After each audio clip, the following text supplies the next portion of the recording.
વેદિકા બહુ અચાનક એમના મમ્મીને ત્યાં જતા રહ્યા. મને કહ્યું કે એમના મમ્મીને કંઈ કામ છે એટલે એ જઈ રહ્યા છે અને એ ત્યાં જ રહેવાના છે આજે.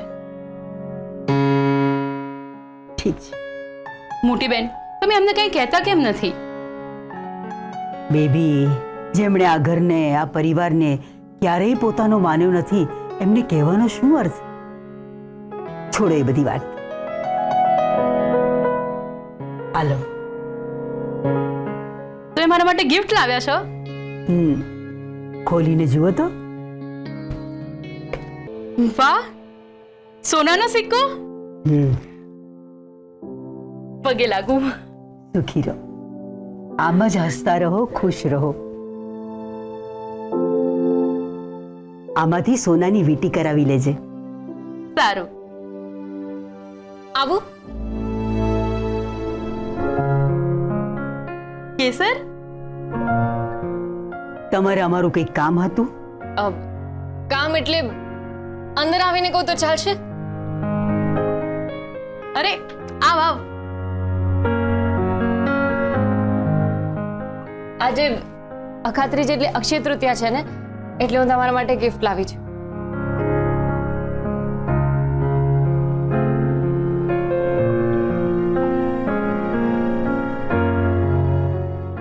હર્ષવર્ધન લાવ્યા છે તો એમને જ આપવા માટે કહો ને.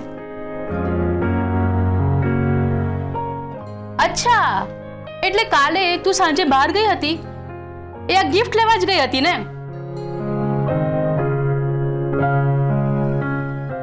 મને કહે કે હું ગોળો ખાવા જાઉં છું. મોટી બેન, આ ગિફ્ટ હર્ષવર્ધન તરફથી નહીં, કેસર તરફથી છે. શું? તમે અમને શું વિચારીને ગિફ્ટ આપી છે? વાર તહેવારે મોટાઓ નાનાઓને ગિફ્ટ આપે છે અને એ ગિફ્ટ નથી હોતી, મોટાઓના આશીર્વાદ હોય છે. હા, તમારી વાત સાચી છે, પણ હું જ્યારે ઘરે હતી ને તો અખાત્રીજના દિવસે આવી રીતે જ મારી મમ્મીને ગિફ્ટ આપતી હતી, મારી કમાણીમાંથી. શું બોલ્યા તમે?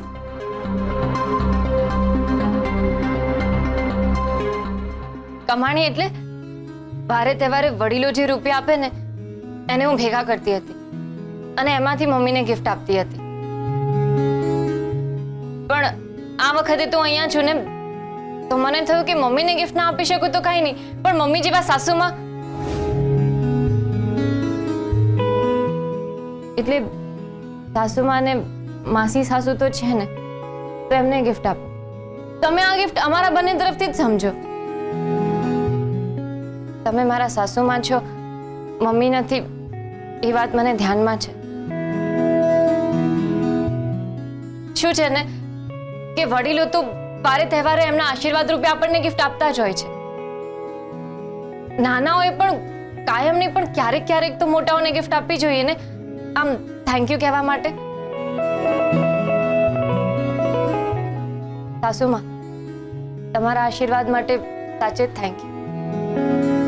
વાહ કેસર, તારું થેન્ક યુ તો બહુ સરસ છે. સરસ છે તમારી ગિફ્ટ.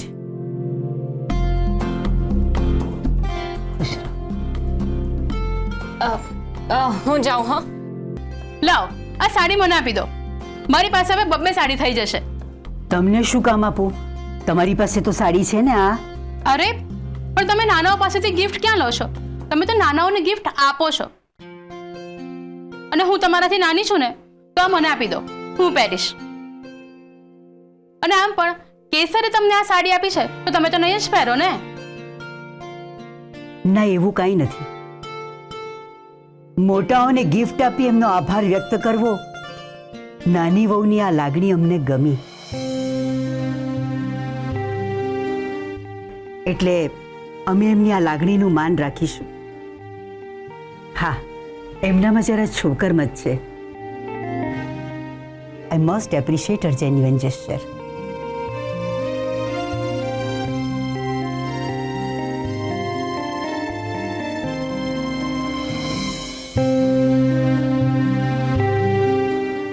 શું કહ્યું ભાઈ? બાએ કંઈ કહ્યું તો નહીં, પણ હું ઘણું બધું સમજી ગઈ. અચ્છા, સાસુમાં કહેતા હતા કે આજના દિવસે મોટાઓ નાનાઓને ગિફ્ટ આપે, તો તમે મારા માટે શું ગિફ્ટ લાવ્યા? હવે હું તારા માટે અમદાવાદ નથી ગયો, એનાથી મોટી શું ગિફ્ટ હશે? જાઓ ને અહીંયાથી. તારા માટે ગિફ્ટ ના લાવું એવું બને? ભલે મારો પગાર ઓછો છે, પણ મારા રાણી સાહેબાને ખુશ કરવાનો હું પૂરેપૂરો પ્રયત્ન કરીશ. કે સર, ગિફ્ટ એકદમ સાદી છે, પણ કેવી લાગી? ફોજદાર, આ મારા માટે કોહિનૂર કરતા પણ મોંઘી છે. તમે મારા માટે કંઈ પણ લાવો ને, એ અમૂલ્ય જ છે.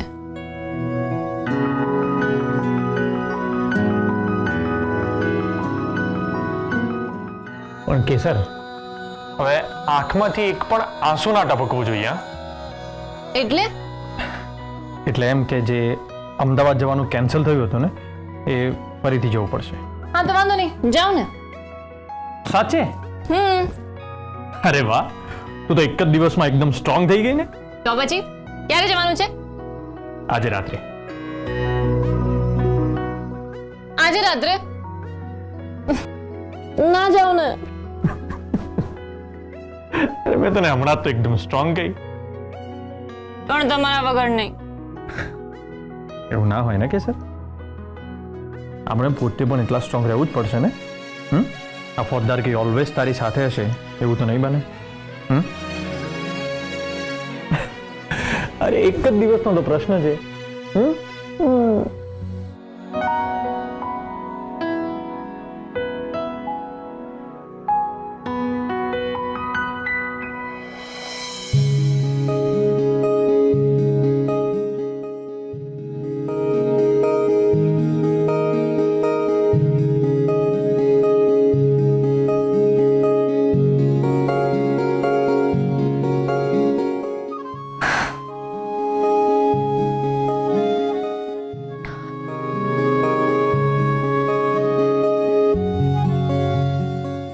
સોમનાથ દાદા, ફોજદાર હજુ હમણાં તો ગયા છે અને મને હમણાંથી જ એકલું એકલું લાગવા લાગ્યું.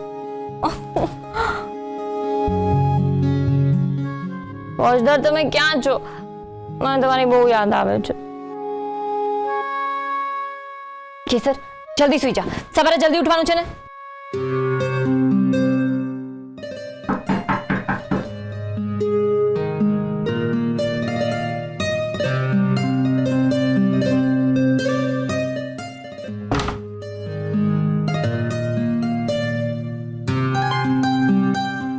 સાસુમાં, તમે આવો ને, આવો ને, આવો, બેસો. સોરી, હું ઊંઘવાની તૈયારી કરતી હતી ને, એટલે આ ચાદર જરા આમ તેમ છે. બેસો ને. ઠીક છે. પણ તમે અત્યારે અહીંયા ક્યાંથી? તમારી કમરમાં દુખે છે? મલમ તો તમારા રૂમમાં જ છે. તમને ના મળ્યો? કદાચ બેબી માસીથી આમ તેમ મુકાઈ ગયો છે. હું શોધી આપું? આટલા હાઈપર થવાની જરૂર નથી. અમને કાંઈ નથી થયું. અમને જો કાંઈ થયું હોત કે અમારે કંઈક જોઈતું હોત તો મેં તમારા રૂમ સુધી ચાલીને ના આવત. ઘરમાં આટલા નોકર ચાકર છે, બેબી માસી છે, ગમે તેને કહ્યું હોત. હા, એ પણ છે. સોરી, હું થોડી બગવાઈ ગઈ હતી. કેમ? અમને જોઈને બગવાઈ કેમ જાઓ છો તમે? કંઈ ખાસ કારણ? અમે અહીંયા એ કહેવા માટે આવ્યા હતા કે હર્ષવર્ધન નથી તો તમે રૂમમાં એકલા હશો. એકલું એકલું લાગતું હશે તમને, બીક પણ લાગતી હશે, કદાચ બેચેની પણ થતી હશે. તો એક કામ કરો, આજની રાત તમે બેબી માસીની રૂમમાં જઈને ઊંઘી જજો.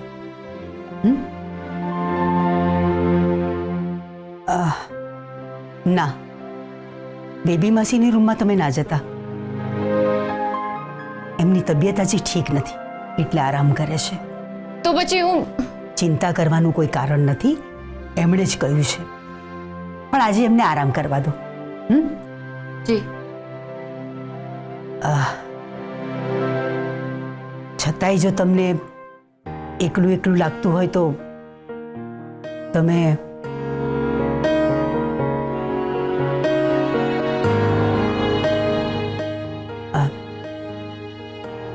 અમારી રૂમમાં આવીને ઊંઘી શકો છો.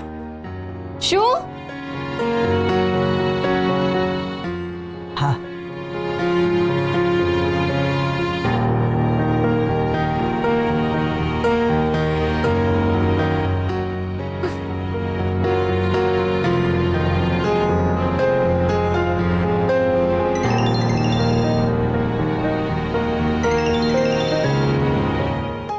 ફોજદાર, કે સર હું થોડી વારમાં નીકળું છું એટલે થયું કે લાવ તારી સાથે વાત કરી લઉં. તો હજી ઊંઘી નથી? ના. હું શું કહું? સારું સાંભળ, અત્યારે હું પોલીસ સ્ટેશનમાં જ છું અને એસપી સાહેબની રાહ જોઈ રહ્યો છું. એ જેવા આવશે એટલે તરત જ અમે અમદાવાદ માટે નીકળી જઈશું. સારું. તો ત્યાં સુધી કદાચ તું સૂઈ ગઈ હોઈશ એટલે અત્યારે ફોન કર્યો. શું વાત છે, તું કેમ આટલી ખુશ છે આજે? કંઈ થયું છે? હેલો કેસર, ઊંઘી ગઈ? ના ના, હું જાગું જ છું અને એકદમ ઓકે છું. ફોજદાર, મને અખાત્રીજની સૌથી મોટી ગિફ્ટ હમણાં મળી. સૌથી મોટી ગિફ્ટ? અને એ પણ હમણાં? હા એટલે મેં જે ગિફ્ટ આપી હતી એના કરતાં પણ મોટી? હા હા, એના કરતાં પણ મોટી, એવરેસ્ટ જેટલી મોટી. એવરેસ્ટ જેટલી મોટી? અને અમારા રાણી સાહેબાને એવરેસ્ટ જેટલી મોટી ગિફ્ટ કોણે આપી? મારા સાસુમાએ. બાએ? હા અને તે કહ્યું કે એ ગિફ્ટ તને હમણાં આપી? હા, જસ્ટ હમણાં જ આપી. પણ હું તમને બધી વાત ફોન પર નહીં કહું હો. જ્યારે તમે ઘરે આવશો ને તો સામે બેસીને બધું કહીશ. ત્યાં સુધી મને આકાશમાં ઉડવા દો, ચંદ્ર અને તારાઓ સાથે ડાન્સ કરવા દો. વાહ કવિ, શું કલ્પના છે તમારી. હવે તો આ બાની ગિફ્ટ વાળી સ્ટોરી સાંભળવા માટે જેમ બને એમ જલ્દી આવવું પડશે. જલ્દી આવજો. અને સાંભળો, સંભાળીને જજો ને સંભાળીને આવજો. અને હા, ડ્રાઈવર કાકાને કહી દેજો કે ગાડી આરામથી ચલાવે અને ઊંઘ આવે ને તો ઊંઘી જાય. કલાક મોડા પડશો તો કાંઈ વાંધો નહીં. સારું, હું કહી દઈશ. હવે ફોન મૂકું? હા. અને ત્યાં સુધી તું તારો હેપી ડાન્સ કર. હા. જય સોમનાથ. જય સોમનાથ. ભાભી, તમે આવી ગયા? કેમ છે તમારા મમ્મીને? એકદમ મજામાં. અને અમે પણ એકદમ મજામાં છીએ. પણ તું મજામાં રહીશ કે નહીં એ અમારે જોવું છે, અમારી સગ્ગી આંખે. હલો, કોણ? કોણ બોલે છે એટલે? તમારો હિતેજ શું બોલું છું? હિતેજ છું. અચ્છા. હા તો અમને એવી ખબર પડી છે કે તમારા ઘરવાળા તમારા ઘરે નથી. હા તો શું અમે પધારીએ તમારા ઘરે? તમને કોણે કહ્યું કે મારા ઘરવાળા ઘરે નથી? તમે શું મારા ઘર ઉપર નજર રાખીને બેઠા છો? અરે મેં તમને કીધું તો ખરા કે હું તમારો હિતેજ છું. તમારી સગડીએ ભાળ રાખું છું. એટલે જ મેં તમને કીધું કે તમારા ઘરવાળા ઘરે ન તો હું આવું ને તમને કંપની દેવા.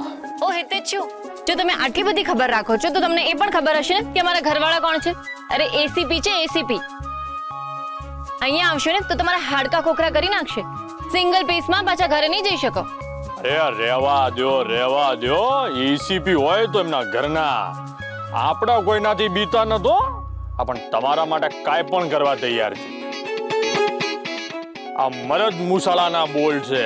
આ તમારા ઘરે આવીને તમને ખુશ ના કરી દઉં ને તો મારું નામે હર્ષવર્ધન છે ના.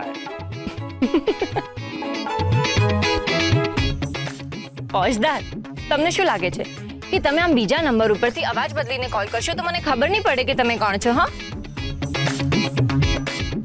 ફોજદાર, તમે ખાલી ફોન ઉપર શ્વાસ લો ને તો પણ મને સમજાઈ જાય કે આ મારા ફોજદાર છે. સમજ્યા? હા એ તો છે. અમારી કેસર છે જ એકદમ ગ્રેટ અને ટેલેન્ટેડ. હું તો ટેલેન્ટેડ છું જ. સારું સાંભળ, આજે છે ને મને આવતા થોડુંક મોડું થશે. ઓ ફોજદાર, આ ટોટલ રોંગ છે. આવું નહીં ચાલે. આઈ એમ સોરી, પણ કેસર કામ જ જરાક એવું છે કે અહીંથી નીકળતા જ મોડું થઈ જશે. પણ આવીશ ખરો. હા જાઓ અહીંયાથી. અરે કેસર. બા, શું થયું? બા, અમને શંકા હતી જ કે દાળમાં કંઈ કાળું છે. પણ અહીંયા તો આખી દાળ કાળી છે. કાળી અમાસ જેવી. વેદિકા, બહુ જરા સમજાય એવું સ્પષ્ટ બોલો. અમે અમારી દિયર દેરાણીની વાત કરી રહ્યા છીએ. એમનો જન્મ અમાસના દિવસે થયો હતો.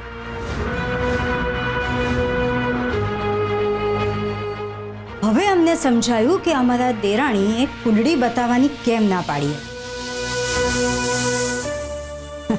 સત્યને જેટલું દબાવો એટલું એ સ્પ્રિંગની જેમ ઉછળીને બહાર આવે. જેવી અમારી પાસે કુંડળી આવી એવી જ અમે કુંડળી લઈને અમારા મમ્મીના ત્યાં ગયા. અમારા જ્યોતિષી અરુણભાઈને બતાવી અને એમણે કુંડળી જોઈને કહ્યું કે અમારા દેરાણીનો જન્મ અમાસના દિવસે થયો છે.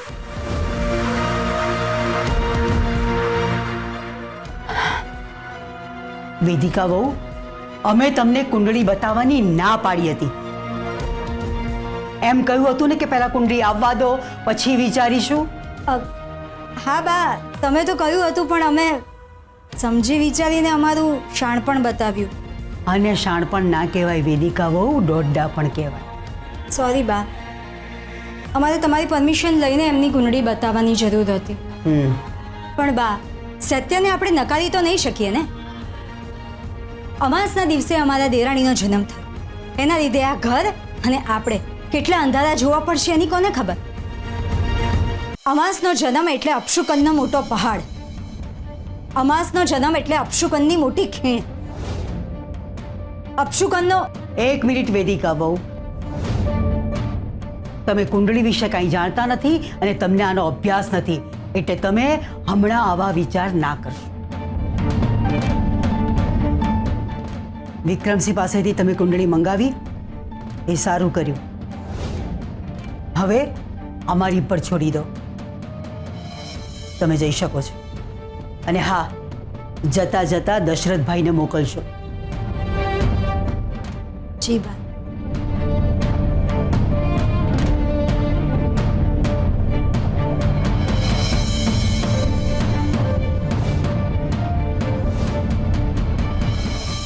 સાસુમાં ધીમે ધીમે હવે મને સ્વીકારવા લાગ્યા છે. મારી ભૂલ હતી તો પણ એમણે અખાત્રીજની પૂજા મારી પાસે જ કરાવી. રૂમમાં એકલી હતી તો એમને મારી ચિંતા થઈ, એટલે સામે ચાલીને મારી પાસે આવ્યા અને કહ્યું કે તમને એકલું લાગતું હોય તો અમારી રૂમમાં આવીને ઊંઘી જજો.